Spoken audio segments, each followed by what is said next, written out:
All right, welcome everyone. So today we're going to be going through some planning again, some basic planning. And I know planning for a lot of people is kind of dry, it's a bit boring, it's the policy type paperwork stuff you have to do. But planning is really important for a number of different reasons, which we'll get into in a moment. It's also just a professional skill to pick up. And it's something that while some people just get naturally, a lot of people really struggle. Now, planning can be thought of in two different ways. Obviously, you've got your larger planning programs and units of work and courses and things like that. We went through that previously in another video about designing down and backwards design, so please watch that one. But today we wanted to go through more specific types of ways of planning, or mainly one real way that I prefer to use for a specific lesson or activity. Now, so that's why we're going to call this lesson planning, which is pretty much the normal terminology. But of course, I also like to use, instead of the word lesson, I also like to use the word activity. And that's because a lot of what we do as teachers or teacher aides or educational professionals, no matter where you're working, we don't actually plan lessons, we plan a series of activities, which is slightly different. But I'll leave that for your imagination to figure out, and maybe by the end of this webinar, it'll make a bit more sense about what I mean. Now, the basics of planning, if you were to look it up, on the internet, if you did a bit of a Google searching or you read any textbooks about planning, you'll find these huge, long, very in-depth, very academic sounding lesson plans that talk about a whole bunch of stuff that are completely and utterly irrelevant. Now, the only time you'll ever need to do plans of that length, there's only really two occasions.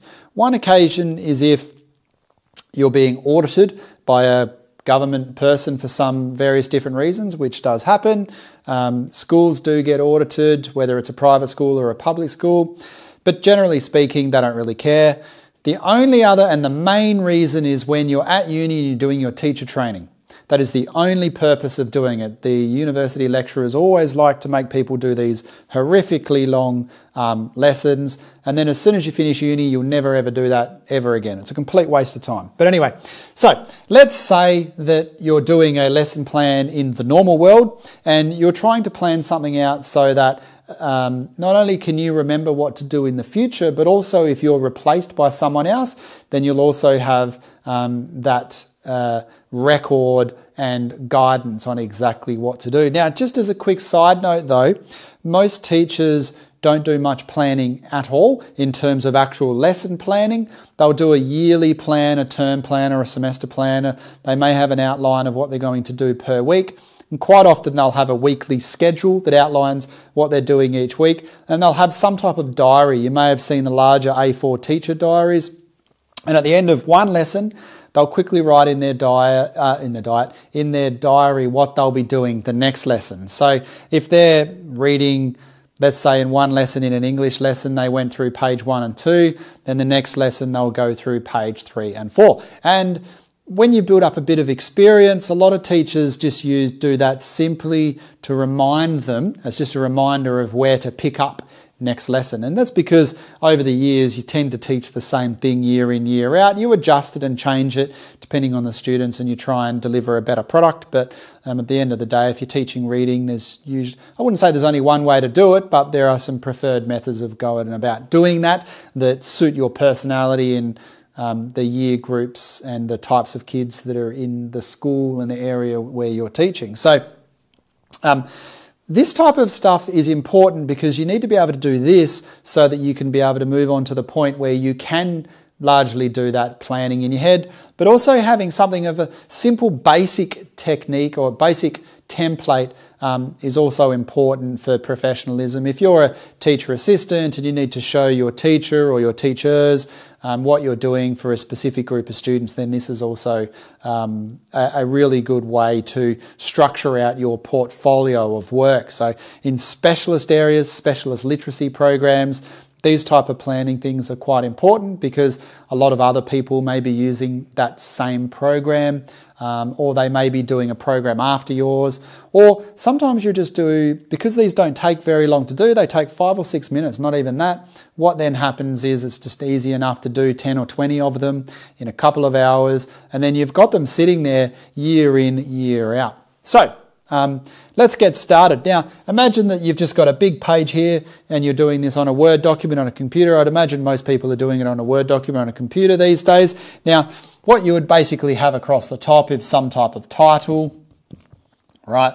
And that would, no, let's not go with, let's go with title. So you just have lesson plan, right? And you would go, say, week 1, lesson 1. That's what I normally do, but you could do whatever you want. Obviously, the next week or the next lesson, you would do week 2, lesson 1, or whatever, however you wanted to sequence it, as long as it was obvious. Now, normally, however you tie that in, you normally tie that in with your overarching plan. So you might have a document of some type called a course overview or a course summary. And let's just draw a quick one over here. And just for simplicity, let's just say it's got 10 lessons. Let's just go 5 lessons to save us time. And you might have lesson 1, lesson 2, lesson 3, lesson 4, lesson 5.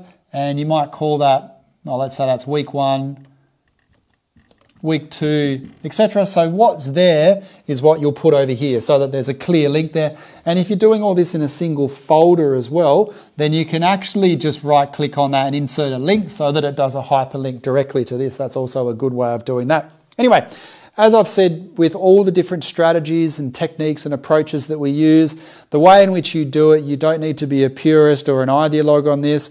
Do whatever works for you and do whatever. At the end of the day, the planning is almost irrelevant. At the end of the day, the most important thing is that you deliver a good quality service to your students. That's the most important thing. Everything else after that is a secondary sort of thought. Important, yes, but at the end of the day, the most important thing is your students achieve those goals. So, the one thing we do after we've done our title is we'll normally write all the details. Let's just call it details. You'll have a detail section. It'll be class. You'll have date, location, all that kind of stuff. You might have other staff, subject, and so forth. So you can do this in any sort of way you want. As long as you can clearly identify what's going on, that's the most important thing. Because say you're teaching in primary school, you might have 6 different subjects that you're teaching, even though it's the same class. If you're teaching in middle school, you might have, let's say you're teaching a particular language like Japanese, but you'll have 3 different levels depending on what year you're teaching and whether it's advanced or whatever. So that subject is relatively important. For some people, maybe not. But I usually just come up with a quick little template like that. It takes 2 seconds. There's no specific way that you are required to do it. Do it however it suits you, depending on where you are working. Also,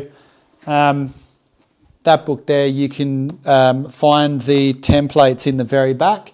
And again, just very simple things that I've gone through here. So check that one out, Teaching Skills and Strategies, which you can get Amazon, various other places. And the ebook is as cheap as chips. Okay. Now, once you've done that, there are various different things that you can do. But what I like to do is just set out something of just a couple of dot points which outlines the purpose of the program. So, wrong pen colour here.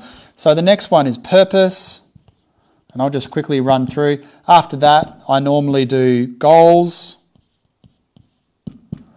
and sometimes I like to do pre-existing. I'm just going to write knowledge for now. Okay, so they're my 3 different sections. Again, you can do this however you want. 3 additional sections there. Now these are kind of our intro sections. So the purpose is normally, the overarching purpose of this actual lesson. So in one sentence, you need to write down what you want to do there. You could also call that your mission statement or whatever, but be very, very specific. Nothing aloof, nothing sort of vague and abstract. Very, very clear purpose is very, very important, because it may be clear. Well, there's two reasons. One, so other people can read it. Two, so that you can revise it. And actually three reasons, because sitting back and spending the time to think about and to articulate specifically what you want to achieve for this lesson is actually an important part of the process. Now, goals is also very, very important. Goals will actually, you'll spend more time on goals than probably any other section. Now, I like to do probably main goals, say main 1, let's do, and main 2. Usually 2 or 3 goals. 2 or 3 goals is more than enough. Now, make sure your goals are SMART goals. And if you don't know what that stands for, watch my other video on it or look it up. SMART goals are super, super important. Everything in education has got to do with goals. Even if you're a bit of a hippie and you don't like to sort of set specific timelines for things and all this kind of stuff, you still will need to have goals that you want your students to achieve. And that could be things like building rapport or communication skills or whatever. It's still important to identify specifically what you want your kids to achieve at the end. Otherwise, you're not really teaching anything, you're just babysitting along the way. Now, so look up SMART goals. That's a very important strategy, I guess you could call it. And again, in that book, I've probably done 5 or 10 pages on that because it is very, very important. Not just with lesson planning and short activities, but also bigger programming lessons. And also if you're just helping kids out off the cuff. So you're actually just, or any student actually, and you're not actually planning anything, you're just circulating in a room. You sit down to help a particular student, then thinking particularly about the S and the M, which is specific and measurable. So they're the two most important parts of that acronym: a specific goal and a measurable goal. So how you'll be able to measure that, yes, that student met that outcome. And you're trying to be as least vague and as least subjective as possible, even when it comes to more subjective outcomes or goals.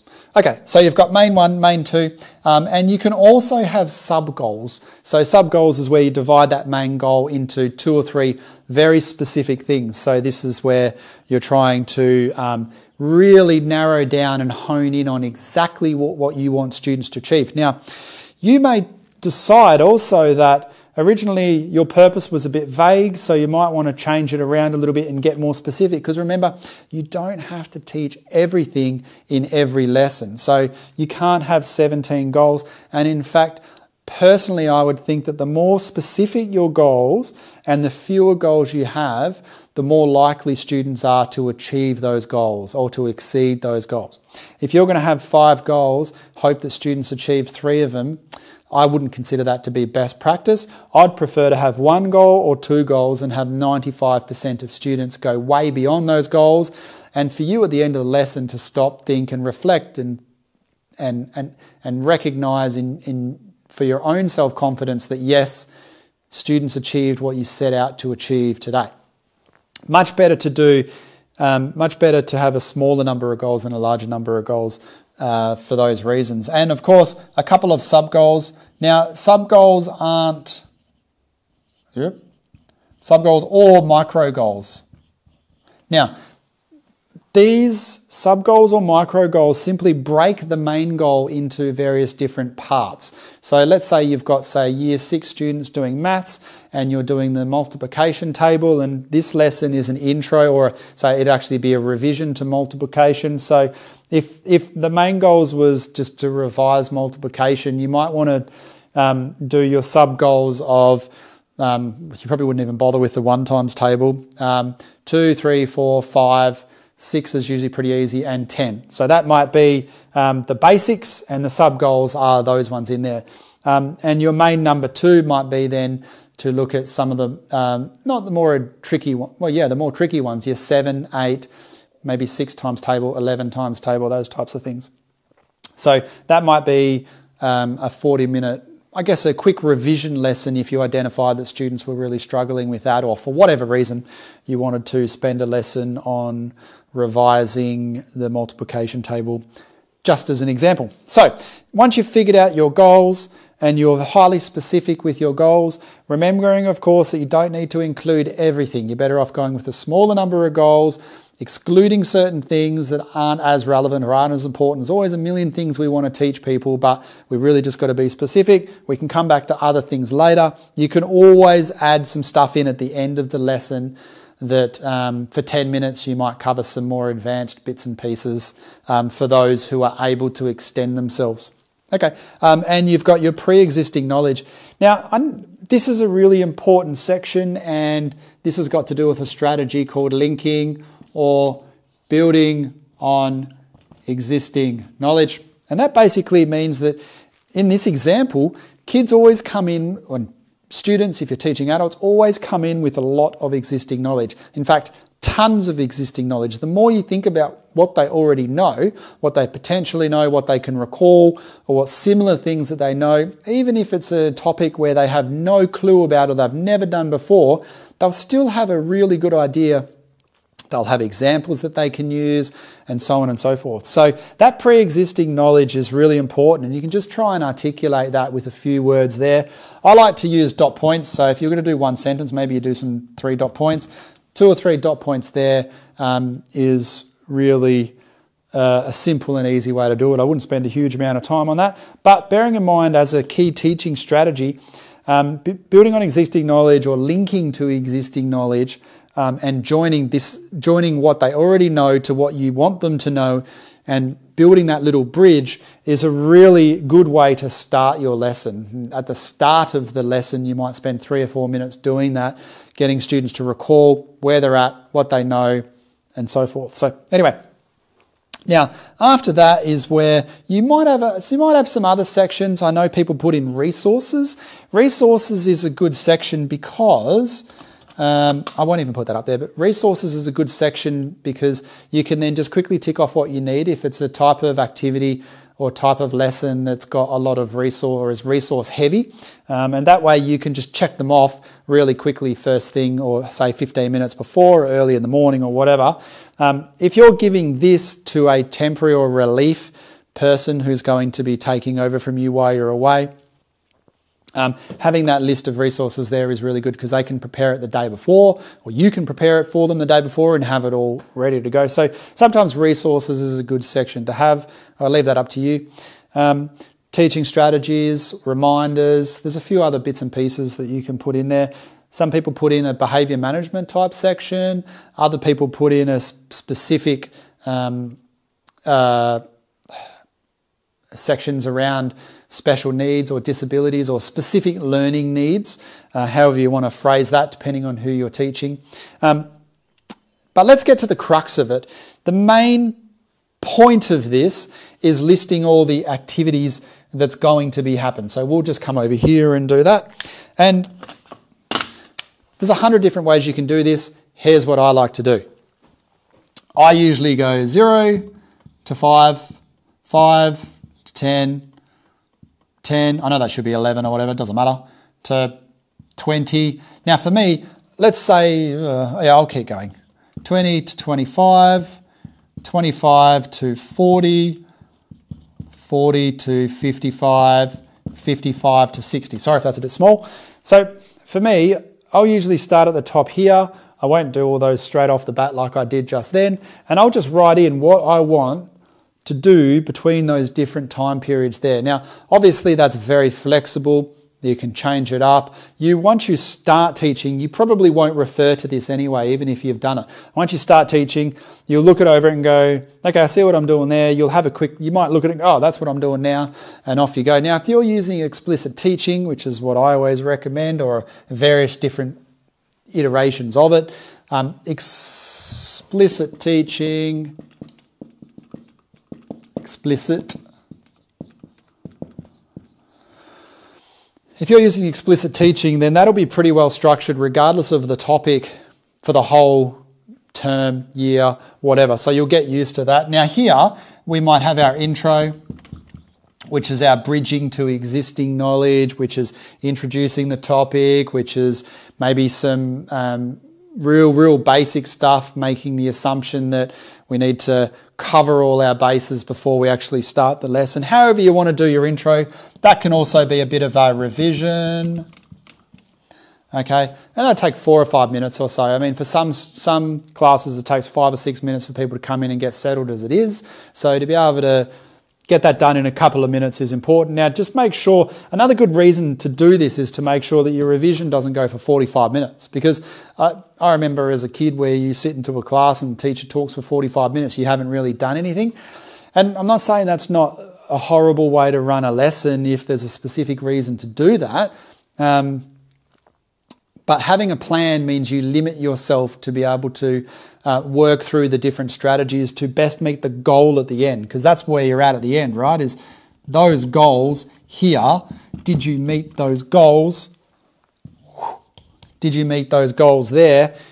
And what's the best way to get there? So you start at the top and you're moving down. What's the best way to get there? And probably doing an intro where you're just talking for 45 minutes isn't going to best address those goals. Anyway, okay, so then you might go through and you might do some modelling or some, I'm just going to go WE, worked examples on the board. That's kind of like a worked example, so you're just explaining it.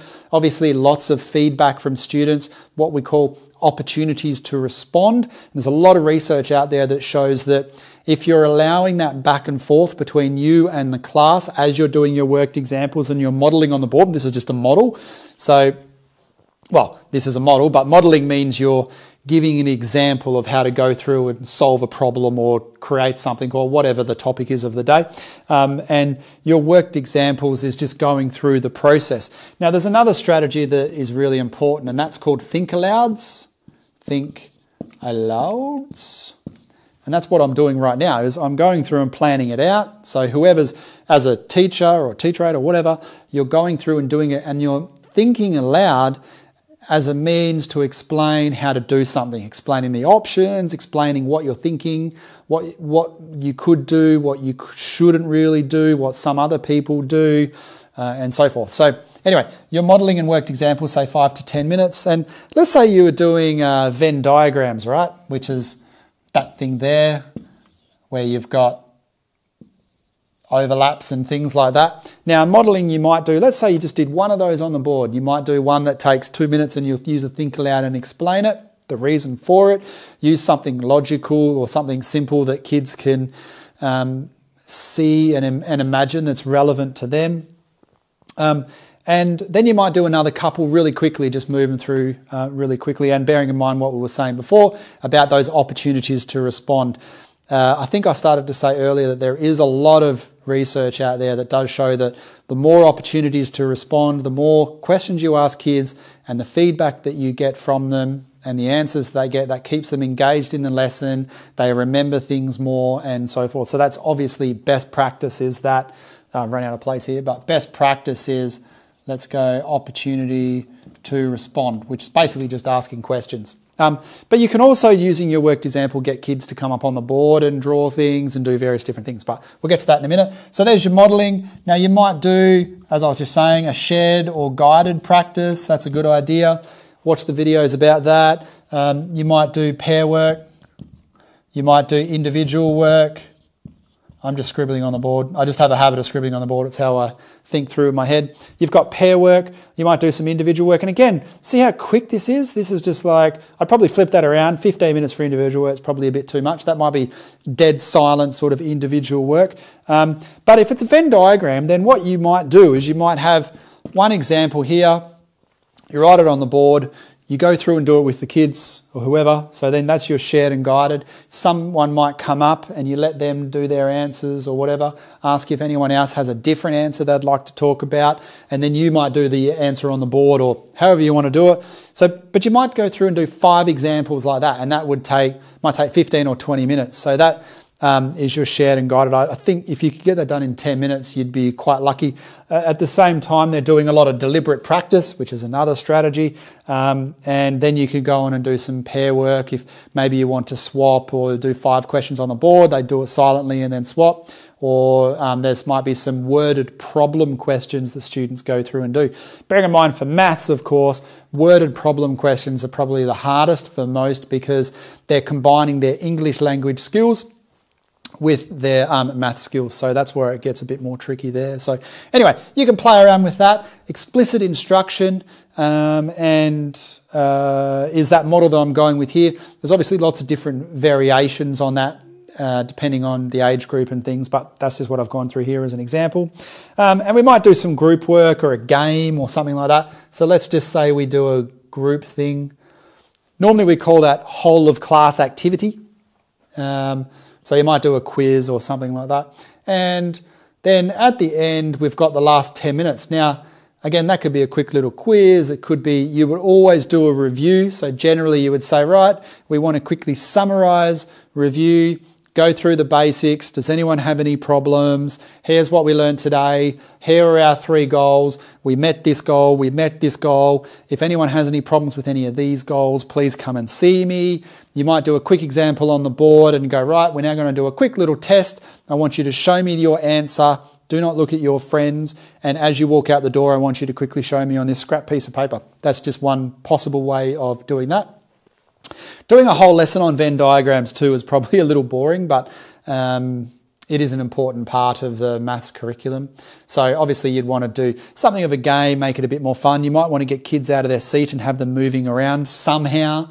So that might be in the way that you describe what a Venn diagram is. So you may have tall people, short people, and some other category there, which could be people who were late to school today or something like that. And you can see, are there any overlaps in the middle, and have a talk about that. That's probably a really bad example actually, but it gives you an idea of the different types of things that you could do. And you could move kids around inside the classroom and they could then relocate. Getting people out of their seat, that's actually another strategy that I'll put up here. It's called MI, which stands for movement integration, which is particularly useful with middle school and particularly for boys as well, for those that can't sit still. Anyway, the most important thing is at the very end there to have that consolidation or review process where you're joining all the dots together, linking up with your goals. Did you achieve your purpose? Was the main purpose of your lesson achieved? That's really important. And sometimes you see lesson plans where they have a bit of a reflection thing on the bottom. I wouldn't be too concerned about that. Certainly reflecting on whether you were successful or not is really important and a part of your professional practice. But you'll be doing that throughout the whole thing, and everyone kind of naturally does that anyway. I probably wouldn't worry about writing it down, but that's completely up to you. So now, we were talking earlier about lesson planning and why I cross lesson planning out and put in activity planning. And that's because, well, there's a couple of reasons for that. We used to teach lesson planning and people used to just freak out. And a lot of people drop out of their course as soon as they get to the point of having to do lesson plans. This is for teacher aides, both the basic intro Cert 3 as well as the more advanced, and even for people that do recognition of prior learning, for those that have a lot of experience. People would just freak out at the idea of doing lesson plans.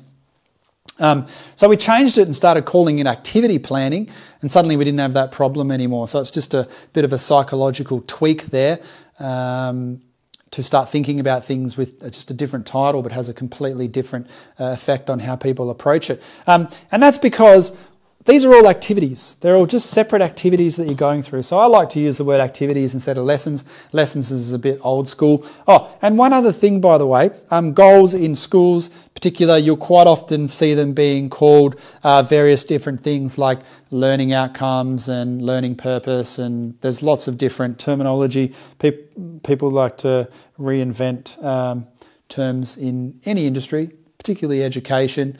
Every 10 or 15 years or so.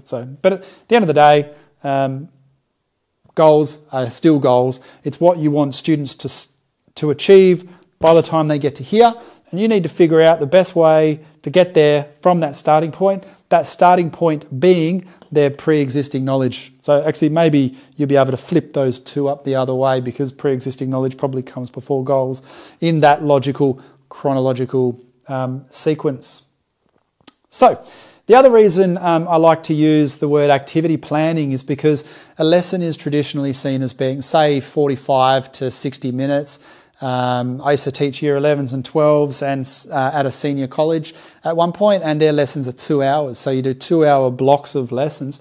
So that's why I think it's important to bear in mind that this process here is used not only to plan out activities, plan out a lesson in the traditional sense, but it's also used in your head to plan out a single activity. So if you were doing an activity that went for half an hour in a 2-hour lesson, that's effectively a lesson plan in any other school. So whichever one you use, it doesn't really make any difference, but we usually go with the word activity, at least at the moment. So that is how to plan out a lesson or an activity.